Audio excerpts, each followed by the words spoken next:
In the meantime, let me know if this just starts to look horribly horrible, and I can see what I can do about finding a different internet connection.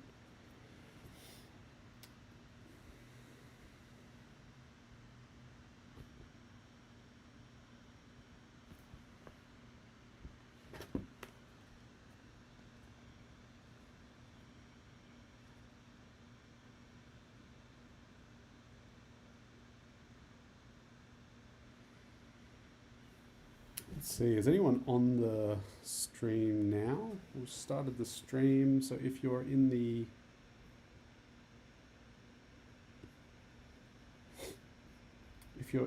lecture, give me a hoy in the chat and I'll know that there are people about, and I'll know whether I can say things to them.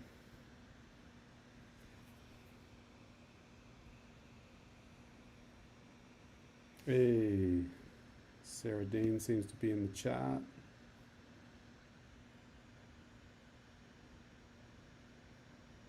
Hello, Sarah.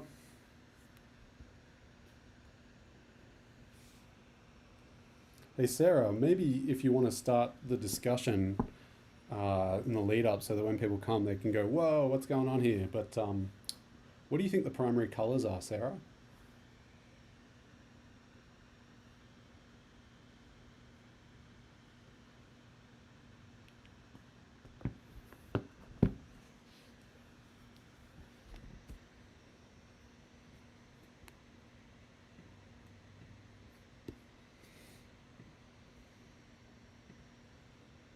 Let me know what you think are primary colors.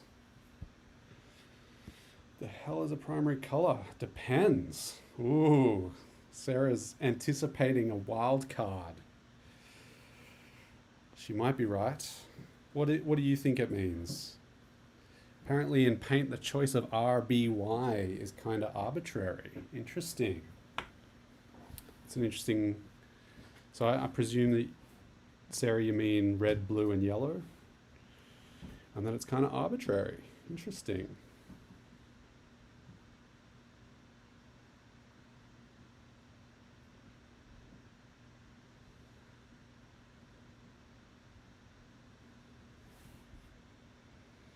According to Wikipedia, at least. Nice. Additive or subtractive, Alma. Good follow-up question to get me to clarify what I mean by a primary. Additive or subtractive. Nice. Because we can have additive and we can have subtractive colors. Or color mixing.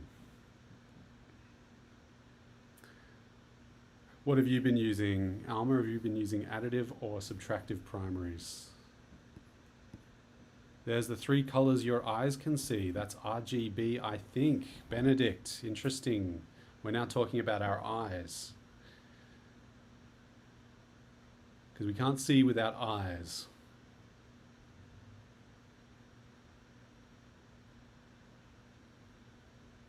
Ooh, things might be a bit choppy. Jump on YouTube. I like these answers. I think they're really good answers to a question that usually is taken for granted, because we usually find the answer from preschool education.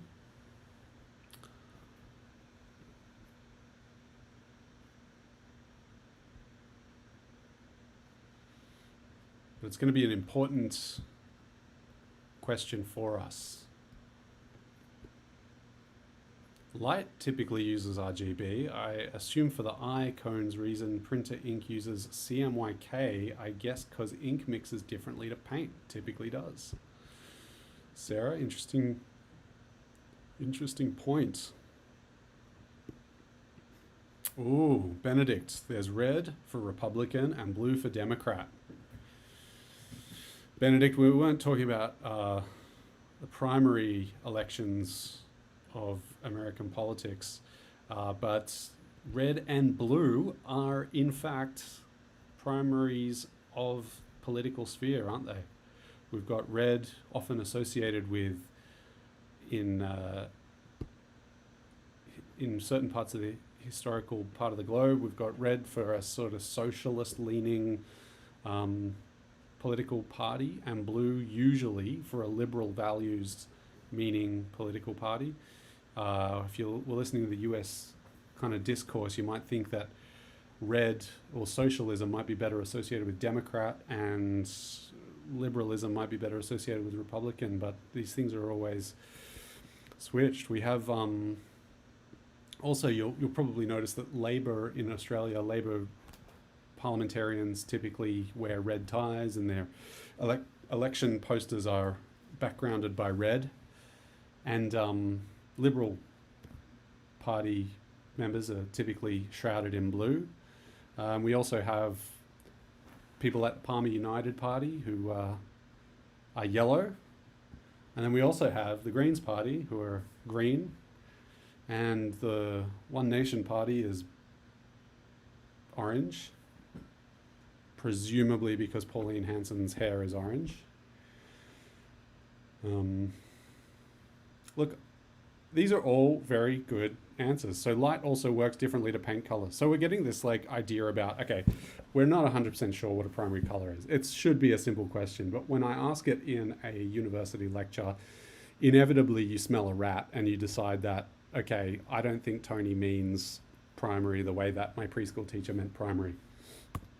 And this lecture is really a lecture about how to think about color and how, because you're making a name tag now, you're doing, you're gonna work up to bigger, bolder projects, and every pixel that you produce in your P5 sketches are going to have some kind of color value or an absence of color, and an absence of color or a color value is equally meaningful. So you, if you don't have color, that says something.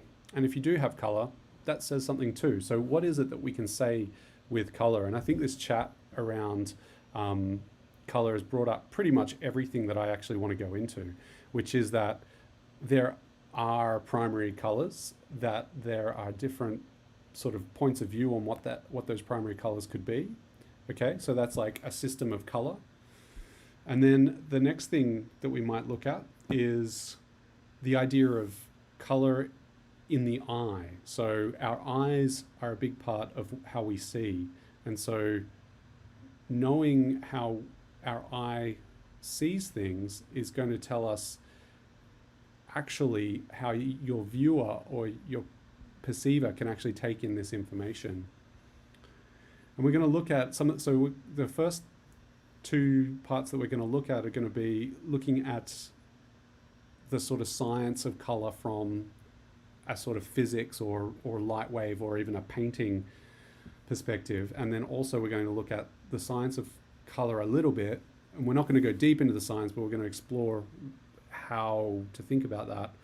We're going to think about and I'm going to show you some experiments that prove to you a little bit about how you see, so that we can start to try and get color to behave. And then we're going to learn about how color actually kind of doesn't behave. So we're going to follow that thread from Stanley Whitney that we explored maybe in week 1, where, you know, we can do a lot of things with color, and actually color makes certain kinds of things that we do with color can upset the entire balance of everything else, and color can be a misbehaving thing.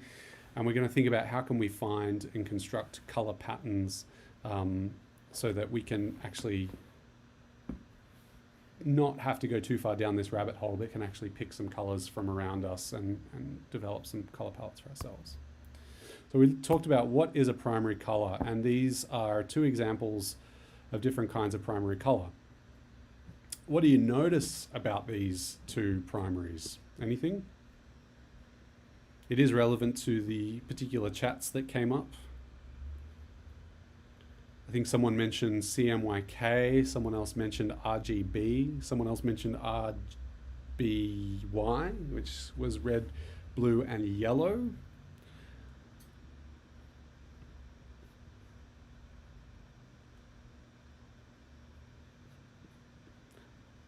So Emily said primaries in light are CMY, I believe. Paint is RBY. Okay, the one about paint is definitely true. In paint, we have typically, like a Mondrian painting, we have red, yellow, and blue, and presumably between them you can mix all of the colors of the rainbow. But actually, what printmakers know really well, and what sort of print media people, whether they're billboard manufacturers or photographers, what they know is that actually if you take red, like this red with this blue and mix this yellow, you're actually not going to get anything quite as vibrant as, say, this green or as this blue. So the CMY example is subtractive. The RGB is additive. Ah, Benedict Cusack, you have hit the nail on the head. When we're talking about a primary color, as we'll learn, we are talking about the basic building blocks of color that we need in order to make other colors. And so we're thinking about what is like, so sometimes you can make a purple that's with a blue and a red, and that purple is a purple. But sometimes you can buy a tube of purple that is really hard to mix. So in most languages, a primary is, exactly as Ben said, it's a fundamental color. It's something that enables you to mix other different kinds of color, but it's something that is meant to be impossible to mix in and of itself. So that's why yellow in paint is considered a primary color. You can't mix yellow in paint by using this magenta or this cyan or this blue or this red or this green. So this yellow is a primary color. Now also, you can't mix this blue in paint by mixing, various things. It's such a rich, saturated blue that this is a primary, and so is this red, apparently, in paint. But what people in the print media world know is that actually, if you use cyan and magenta rather than red and blue, you can mix this kind of blue and you can mix this kind of red. But what you can't mix is a cyan. So this is where the concept of additive and subtractive color comes in, because what you notice about these two examples is that this example here on the left uses subtractive color. And what that means is that when you overlay colors on top of each other, they subtract light and they filter light out. And through that process, we can make something. So if you imagine this yellow dot has been painted, and then a transparent blue like this cyan has been painted over the top of it, and then a transparent magenta has been painted over this, we can get actually the opposite colors of what comes here in our other example. So there's a relationship between them, and we're going to discover a little bit of what that relationship is. But essentially, in an additive color context, we are adding light. We're not taking light away. We're not filtering light. So paint is essentially is a mass of something that has chemicals in it that reflect certain wavelengths of light, whereas all the other wavelengths get absorbed into it.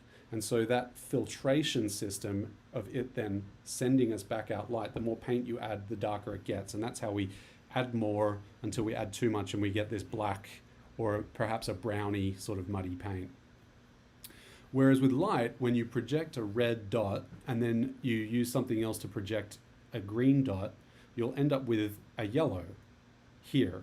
And then if you go ahead and put another blue dot with a third light source, by adding these wavelengths of color, eventually you end up with white. Okay, sounds really fundamental, but actually what you notice is that this magenta here matches the kind of magenta that with a subtractive color mix creates this red. So they're interrelated, subtractive and additive color. So that's a little bit about the science of color. But it's also a really good excuse for me to introduce two concepts that are going to be very key to you understanding color. One of those is, I guess, that subtractive versus additive. And the other is that there's different types of ways that we can think about and structure color.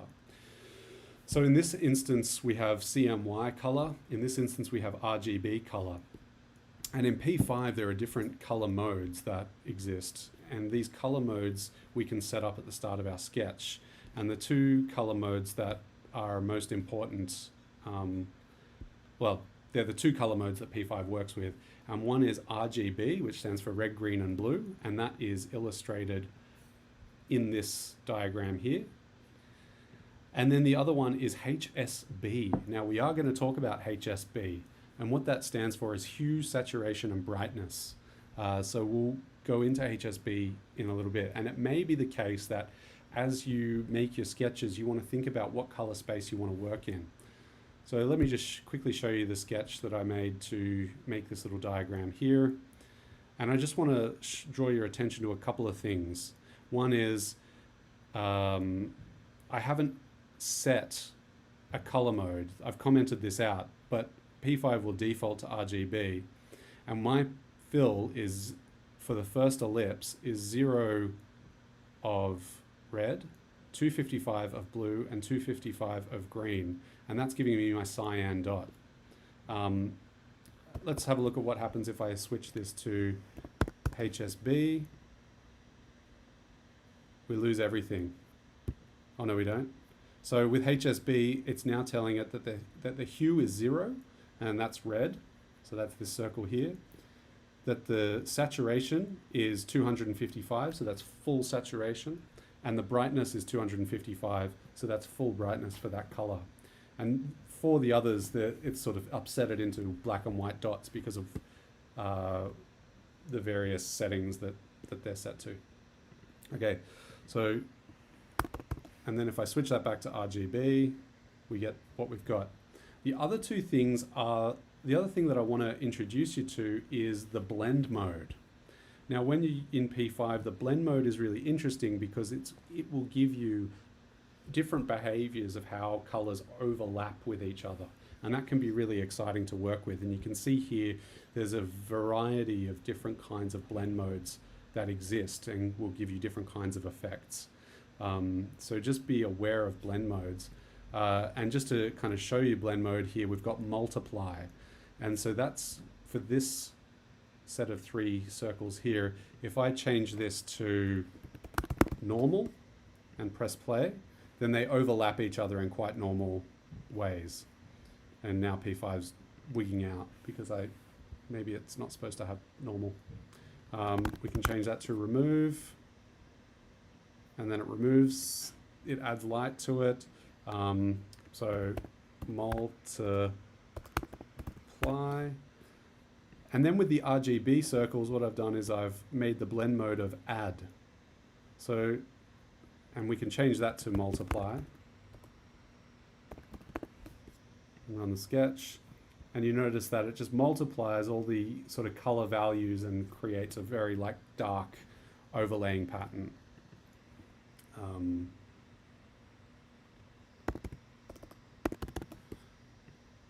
So that gets us back to there, and then I can change this to add, and then again we're adding light. So you can play around with blend modes and color modes, but let's go a little further into color.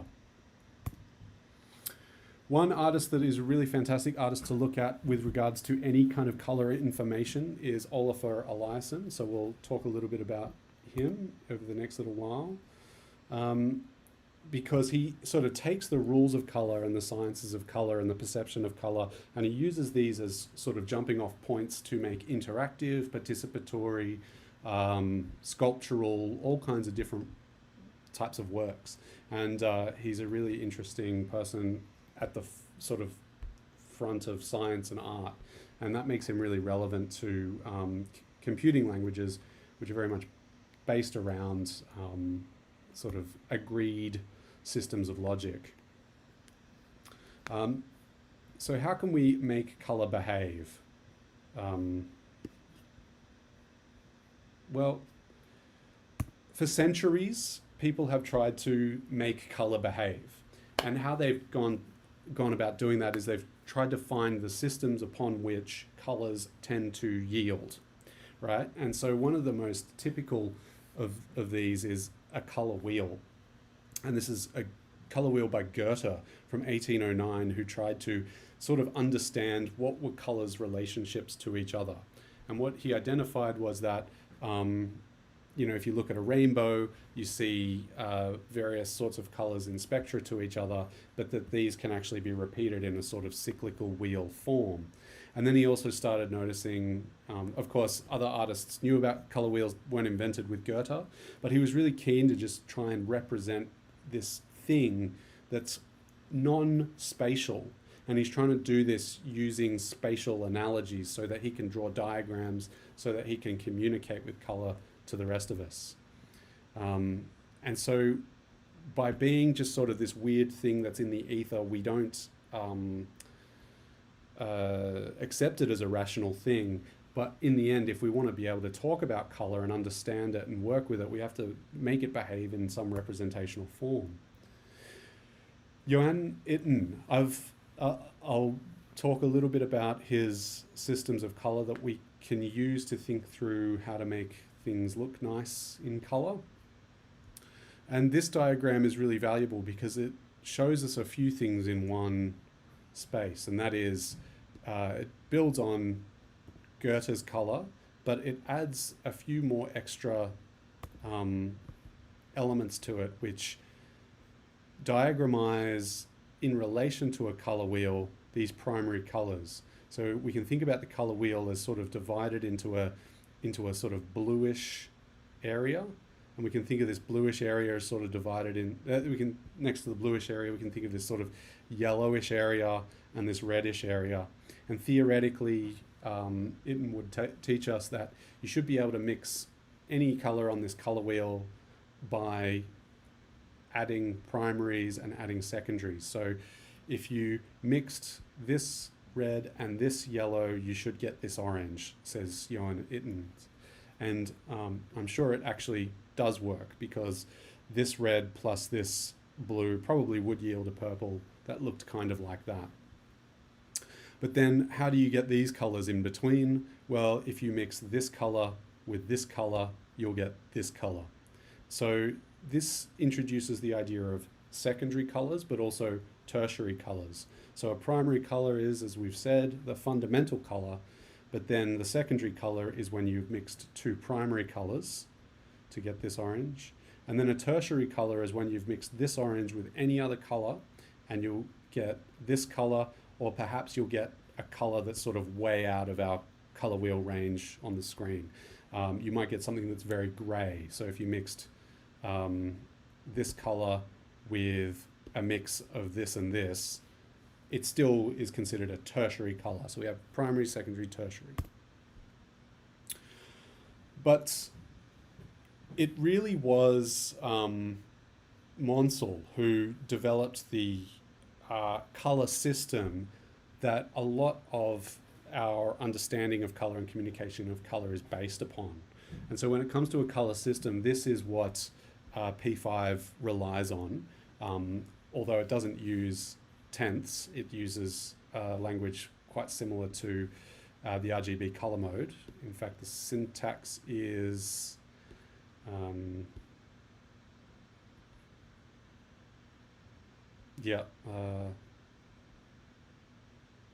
what is the syntax of HSB? Is it out of 100 or 255?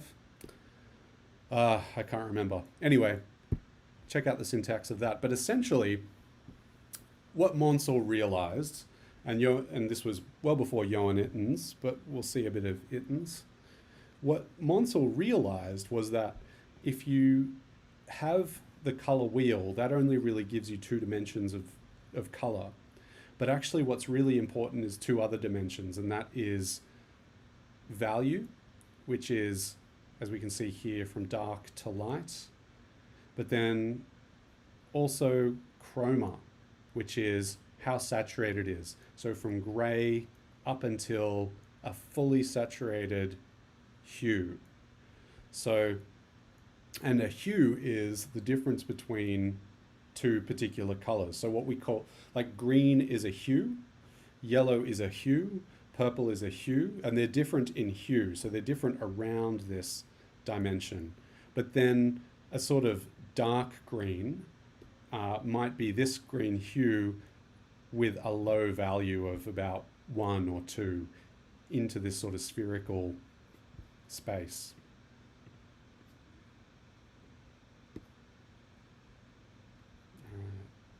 Oh, you guys can't see my cursor. Okay, I'll be more descriptive about my language. Okay, so we have hue, which goes around the color wheel. We have value, which ascends above and below the hue from light to dark. And we have chroma, which extends out from gray to fully colored. And so here's an example of Oliver Eliason taking a idea of a color system and turning it into a work of art that is spatial, that is a pleasurable and enjoyable thing to walk around. So it's a piece of architecture, which is basically a color wheel. And if we can understand a color wheel as just that hue band in a Monsell system, then we end up with, Oliver Eliason has created architecture in which, by using filtered colored glass, you can walk around different parts of the color wheel and sort of experience and just be bathed in light.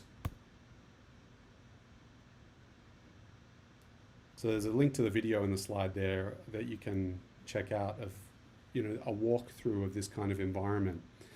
So it seems like a simple idea, but then what does that yield to in terms of an experience? So a simple idea can actually be a really profound and intense experience, and color is a really great example of how an experience can be extraordinarily intense. I think the particular kind of glass that was used was sourced with a very weird lab. It's not an easy project, and it's not a matter of just using cellophane. Oliver Eliason has made various kinds of projects that are around color, where in this example he's filled the Allen Center for Contemporary Art in Beijing. He's filled a room with smoke machines, and he's sort of created moments of like areas within this space, and he's used colored lights, and what that does is it creates a sort of smoky gradient where green fades into pink, and depending on where you walk, you start to orient yourself based on what color you are immersed in. And then you start to map out the space a little bit, like this is the green part, and then if I move this way, I know that I'll head into the bluish area. If I head this part, I know I'll go into the pinkish area. So you can use color to structure a viewer's navigation in the body, but also you can do this in, think about what kinds of analogies you can use in your P5 sketches around color. He's very excited about representations of color. He makes loads of different types of color wheels. This is a hue color wheel with these, and he sort of tries to test digital printing processes to see how much it can stack up to hue, but we can see as part of this color wheel that it descends down into tone as those blues and those pinks start to converge, and then that creates very strange arbitrary structures in which this kind of color wheel becomes very particular, and then it's sort of an experiment, but it's also sort of a painting.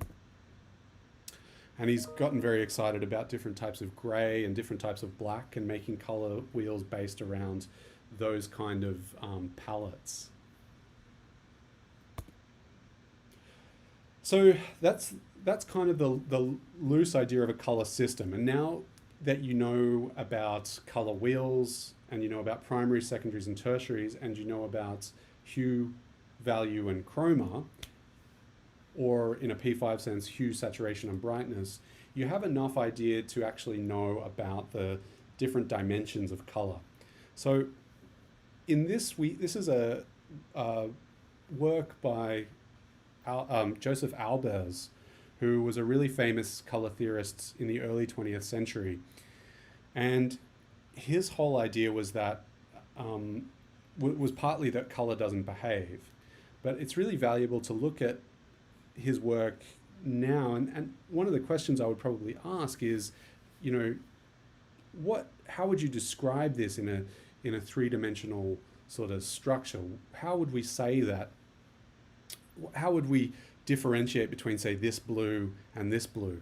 One way we might, and by this blue and this blue, what I'm pointing at actually is the blue in the top left and the blue in the bottom right. You know, what are some things that we can say about that? If there's any ideas, spill it out. Well, one thing I would definitely say is that the blue in the top left has a higher level of saturation. It's sort of more intensely blue. The one in the bottom right has a higher level of sort of tonal value and a lower level of saturation. What about on the left? We have these two areas. We have this area of blue and this area of yellow. One thing I might say about those is that the blue is a very different hue to the yellow. They may be the same amount of saturation. They're probably not the same area of value. One looks lighter than the other. So knowing about these different dimensions, we can actually start to pinpoint, okay, they're different in hue, they're similar in saturation, they're a little bit different in value, and now we can have a very complex analytical idea about color. And what about these two browns on the left? How are they different from each other? Or what about these two sort of latticed forms on the right? How are they different from each other? Are they different from each other? Well, actually, if we were to find the exact RGB or HSB value of both of these, they would be the same two browns, actually. Benedict's saying it reminds him of an optical illusion where they ask if the brown boxes are the same or the green grids. And that's exactly what Joseph Albers was doing. He was giving you an optical illusion because he thought that the brown at the top looks lighter than the brown at the bottom. And that is because of contrast. And so because the yellow is lighter in value, we read the contrast of the brown as darker. And then when we look at the brown in the blue square, we see it as lighter compared to the other. And his whole argument is that color is relative. So it's not, you know, before when we're talking about, you know, putting numbers on hue, saturation, and brightness, you know, we're trying to like kind of talk about absolute color. But actually what Joseph Albers is talking about is he's saying, no, that's not enough. Color isn't absolute. In fact, it's relative. You can make something look different by putting it near something else. So he's a really good example of color doesn't behave. And this is probably one of his illustrations that makes the best point. So Albers wrote this really canonical text. Like when I say canonical, I mean like important text about color. And that is called The Interactions of Color, and it's still on sale. It's on sale in the bookshop in Monaco when I was there last in the design section, and it was published in the mid-20th century, and it's, you know, been in print ever since and revised, because what it teaches us is through these kinds of optical illusions that, you know, the yellow cross in the top square in this diagram is actually the same color as the gray X in the bottom square.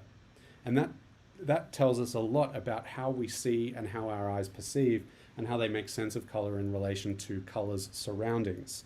So color is contextual. Color has context. It's relative. You can make yellow look gray. You can make gray look yellow. And this example here, my eye can't see it any other way, but the top brown or the top orangey browny square looks so dramatically different to the bottom one because it's got a band of dark blue, whereas the other one has a band of bright yellow, and then the bright orange at the bottom is I don't really understand how it's behaving, but I know that they're the exact same color. That brown is the same color as the top brown, but they just appear so differently to each other because of a different kind of contrast.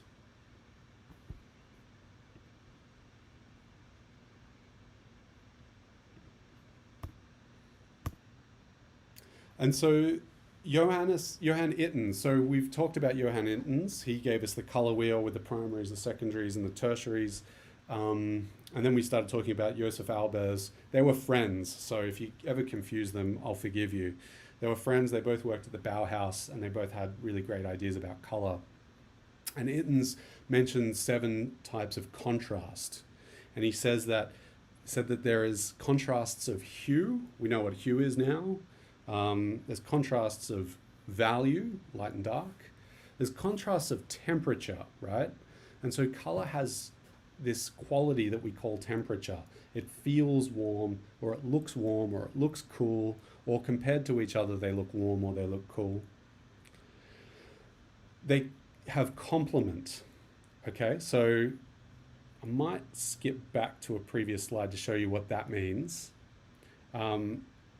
Simultaneous, when they're presented together, they shape each other's reading of each other. So like we saw, the gray can become a yellow depending on its background. And then saturation, you can contrast things by different levels of intensity. And extension, you can contrast things by, extension basically means how much of an area is of that color. And so you can create very dynamic contrasting zones by making small parts of something one color and big parts of something another color. So those elements there can come in. So hue, this would be an example of contrasts of hue. So what Itten's is saying is that if you have a series of colors that all kind of bounce around the color wheel and take, kind of, you've got purples, you've got blues, you've got greens, you've got reds, they're all contrasting in hue. Similarly, we can contrast in other ways. So the top 2 squares, they contrast in value. So they contrast in light and dark. Whereas the bottom 2 squares, they seem to contrast more around saturation. So the bottom left figure, for example, is, while there may be a range of different hues, we kind of read the overall square as a similar kind of value and saturation level. But then the square in the center, that bright yellow, really pops out to us because of that contrast of saturation that's happening there. And in the bottom right, we have these sort of like dark looking, this general dark looking feel of the squares. But then we have these little like peppered pops of really saturated color. So they're dark, but they're saturated, and they're in a field of dark but unsaturated sort of thing. So the top, we're thinking about contrast of tone or value, so contrast of light versus dark. And on the bottom, we're thinking about contrasts of saturation, intensity of that color. In these examples here, we're looking at contrasts of temperature, right? So where the 2 at the bottom are probably the easiest to sort of see this with. The one on the bottom left, the top left of that pinkish orange thing, gradient, the top left is this really kind of warm red orangey thing.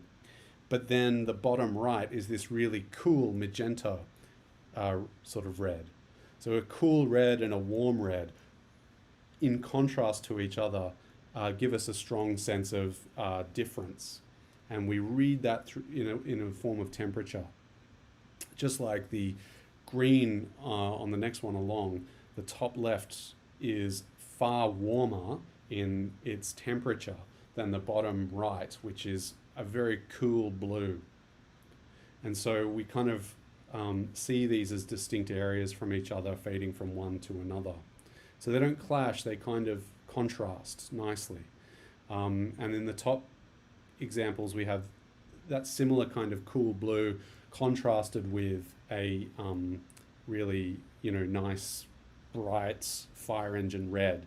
And so that hotness of the fire engine red and the coolness of that blue tell us a little bit about how this is structured. So we can think about these contrasts in a way to read color information and how other people are using color. I'm just going to skip back to a color wheel just to show you something. Okay, so he also mentions, this is Ittens, also mentions contrasts of complement. So that means every color on the color wheel has a complementary opposite. And that is, for example, in Ittens' example, this blue at the top, if we could draw a straight line perfectly through the center of the circle, we would end up with this orange that's the sort of, that's a tertiary orange.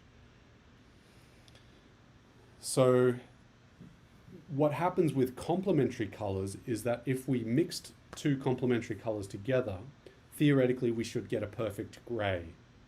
So we can get mid-tone grays with complementary colors. So the way that the color wheel is arranged is not only for the convenience of description, but it actually has these weird applications about how we can build new colors. And if we go right through the center and mix those two colors, if we get the balance just right, the theory says that we should always get a kind of muddy gray. And that's about balance. It's about balancing out those various wavelengths. And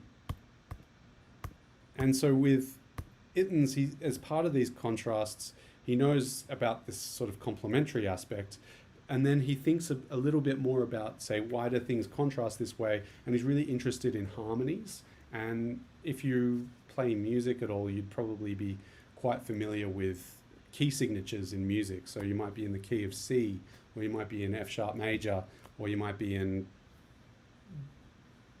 I don't know, the ionic mode. I'm sure Charles knows a lot more about, he's like shaking his head at me right now, I'm sure. But similarly, you can find color harmonies, and Ittens is a great resource. So on the one hand, we had Alba's book called Interactions of Color, and then when we get to Johan Ittens, we can look at his elements of color. And within his book, he has these great diagrams where it was, printed in black and white. So you could buy this book and you could color it in with your respected colors. But basically, what the shapes mean in this color, within the color wheel, is that, let's take the triangular forms on the left. If you mix yellow with red and blue, not mixing the colors, but if you create a color palette with yellow, red, and blue, you'll get a really nice harmonious triad. Okay, so maybe it's a bit more like chords, like playing a chord on a guitar or on a piano. You have these notes that sort of sit nicely together within a key signature. Another triad that Ittens flags is this yellow next to a red violet and a blue violet. And so if you have those three colors together, then you have, a nice harmonious triad. Charles Martin, I think we should definitely derail this into a computer music course when we talk about sound, for sure. At the same time, when on the right, when we have tetrads, right? So a tetrad is a combination of 4, a triad is a combination of 3. We can create harmonious tetrads in which, if we take the yellow and the violet, so those are complementary opposites, we take those complementaries and then we mix those with, on the same canvas with red, orange, and blue, green, we'll actually end up with this, very harmonious and balanced color composition. And similarly, if we take a yellow-green and have a yellow-orange and have a red-violet and a blue-violet, we'll have another harmonious tetrad. And you don't necessarily have to take those colors, but you can take those shapes and you can sort of move them around the color wheel as much as you like. And you can actually buy color wheels that have these built in. But if you look at the structure of these two, you're getting a diagram that's actually quite centered around the complement. So on the left, you have the yellow, like the yellow triangle going to the red and the blue, but the other triad is the yellow going down to the red violet and the blue violet. And both of those triangles equally spoke out against the complement. So it's the yellow, and then you go down to the violet, and then you sort of come out a little bit. So you don't necessarily just do yellow and violet, but you do yellow, and then you split that complement into blue violet and red violet. And this is a color scheme known as a split complementary triad. Okay? And it's the same thing on the tetrad side. So the complements are split where so if we take that long rectangle, rather than going for the yellow to the violet, what it's doing is it's splitting the yellow. So it's going for the yellow-green, the yellow-orange, and then it's splitting the complementary of violet into the blue-violet and the red-violet. So these are really harmonious and beautiful ways that you can explore color structures, and that's from the Elements of Color. Now, I can't share a link, I can't share this book with you because that's probably piracy, but I know that there is a PDF version of that book floating around the internet. So if you found it, I didn't have anything to do with it. And so you can kind of go any way around this Monsell color system, going up into higher values and out into more intense chromas or saturations. So long as you're sort of maintaining the kind of hue sort of structure, and then thinking through about, okay, well, if these color triads and color tetrads are working, like if we're only dealing with hue, what is something that I'll need to do to understand the balance of light and dark? And, so you can go wild, you can go really extraordinarily across. But complementary colors, they're something that's of interest to someone like Oliver Eliason in a big way, because he's really interested in the perception of color. And there was this one work I saw of his in 2009, it was just these yellow lights. And what happens with the yellow lights is you get saturated in this yellow, and in fact, it's such an intense saturation that it's the only color that you can see until you close your eyes. And then all you can see is purple or violet. So the color wheel is also, and humanity didn't know this in Goethe's day, possibly even in Itten's day. I'm quite sure they didn't know this. But the way that human vision is constructed is in this kind of binary system, which the color wheel perfectly fits into, okay? So if your eye gets saturated with a color, you have certain cells that are actively seeing this color and seeing this color. But like any kind of exposure to something, eventually your cells get bored and they run out of juice and they run out of oomph and they get fatigued, and then they kind of like just go to sleep.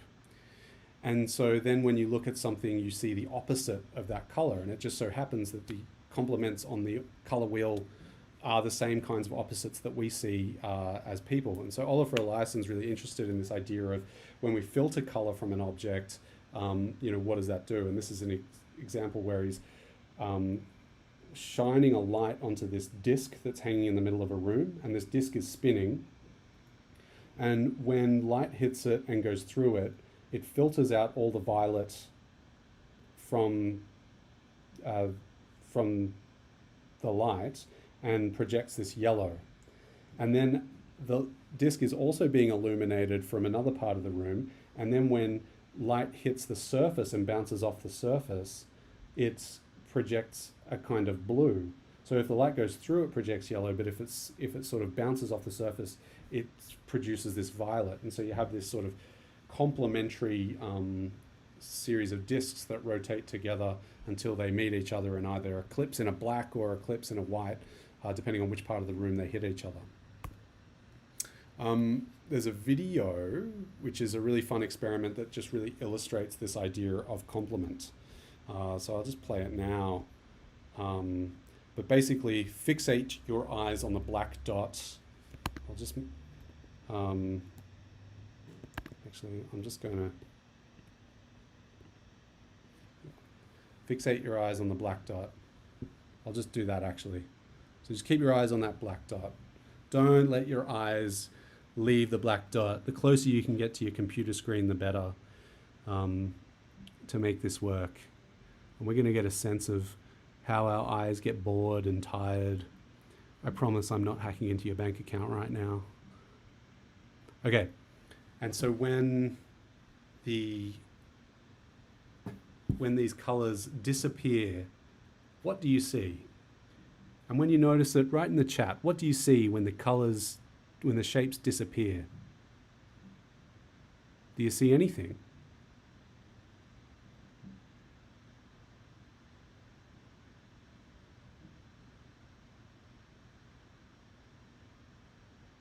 I'm doing it with you.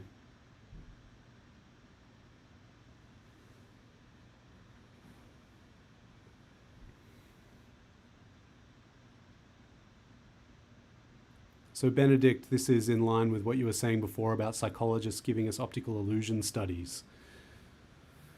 And what Oliver Eliason is really interested in is this concept of what's called the after image. And the after image is that thing where after your cells are fatigued and after you've seen something, you see something else as a result of that. And so color is sort of temporal.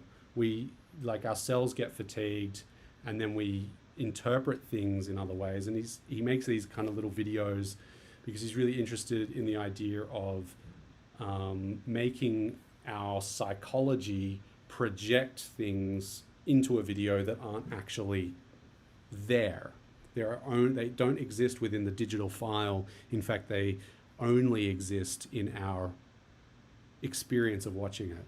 And I think that's a really interesting place to sort of pull this idea of color wheels and complementaries. I like Benedict's idea of a Call of Duty color wheel, just browns, brown, brown, brown. Yeah, so Emily, that's exactly right. You see shadows of complementary colors. There are some pretty cool impossible colors that use this after image effect. Yeah, so there's certain colors that you wouldn't really be able to mix. And when you see a really dark and rich color and then you stare at that for a really long time and then you look at a white wall straight after that, you'll start to see what the complement is. So if you're ever wondering what is the complementary color of anything, just stare deeply at that color and then look at something completely white or gray, a neutral gray, and then that'll help you determine that.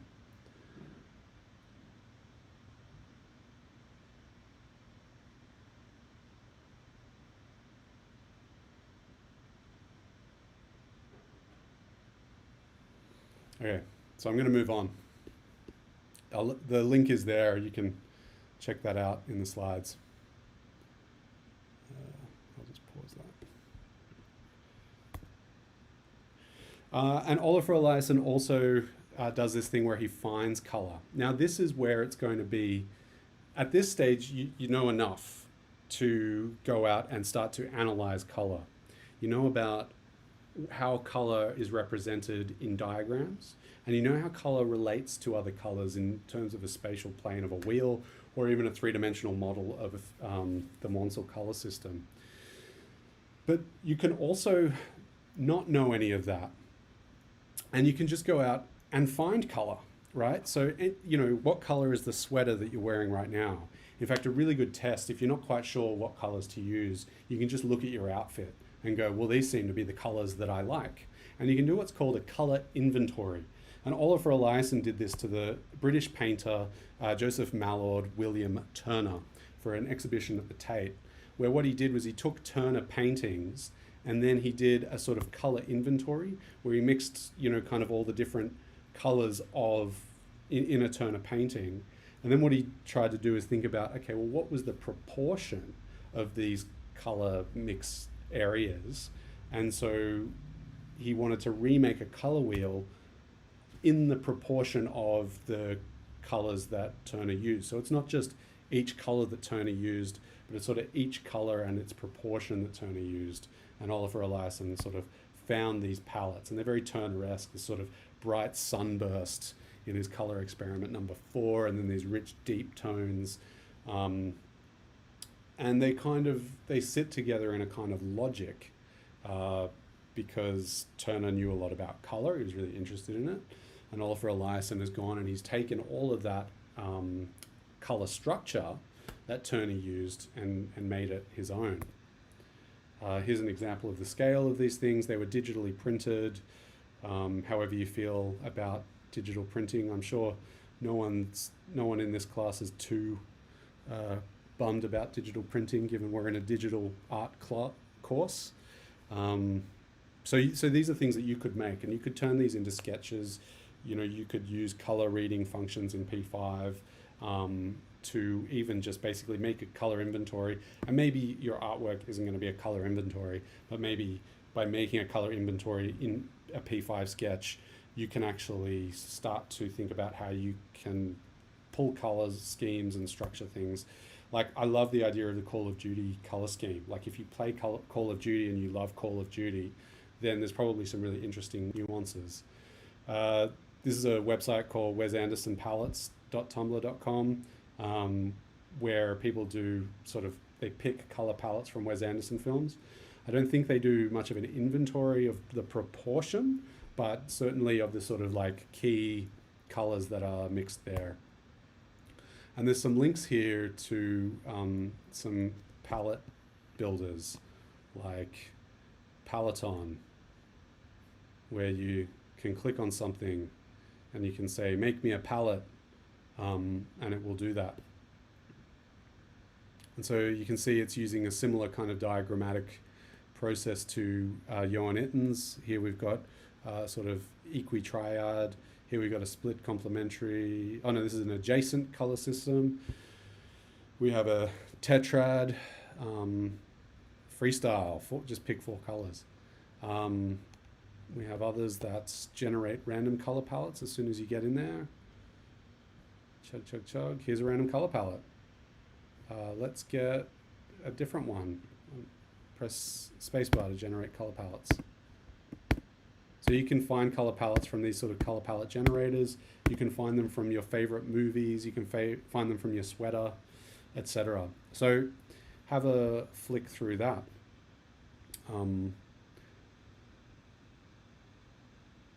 So that's kind of everything that I wanted to show you from this course. So I guess where to leave you is what colors are you going to be using? How do you think you're going to find colors? Are you going to use the color wheel? Are you going to use the color sort of Monsell color system? Are you going to find palettes through other people? What are you going to do? You now know how to analyze color, and you know how to think about the contrasts that are being used. Does something use pretty much all the same hue, but then has different variations of tone and value or saturation? Is something using different kinds of temperature? So how are you going to create elements of contrast in what you do? And how are you going to give those colors the kind of context they need to do the kind of thing that they need to do? So don't forget that we also started this lecture talking about, what are primary colors? And there was a really good point about colors representing political spectra. And, red and blue are the sort of political right and left. They mean things. So color means things. Have a think about what kinds of things your color means. Does your color mean a fast food chain? Are you using red and blue, or are you using red and yellow to sort of represent, hot chips and hamburgers? And how can you best provoke that? Sarah likes to pick colors and then justify it later. Fantastic. Are you going to pick colors at random? Why not? Once you pick colors at random, you now also have the analytical tools to know if, how, and why you like these colors. How does the contrast work? The color of men's ties, yes. There's a really fantastic history on the color purple. If you ever get a chance to read a book about the color purple, it's an extraordinary color. And there's probably a really good color that, a really good book that you could get called, if I find it, I'll let you know. There's a great book called Chromophobia written by David Batchelor, which is all about our fear of color and how we love white spaces and how white means different things in different circumstances in different cultures. So that's all I have to give you today. Keep thinking about how you're going to find color. Test out a few different ways of doing it. And I look forward to seeing what you come up with. Cool.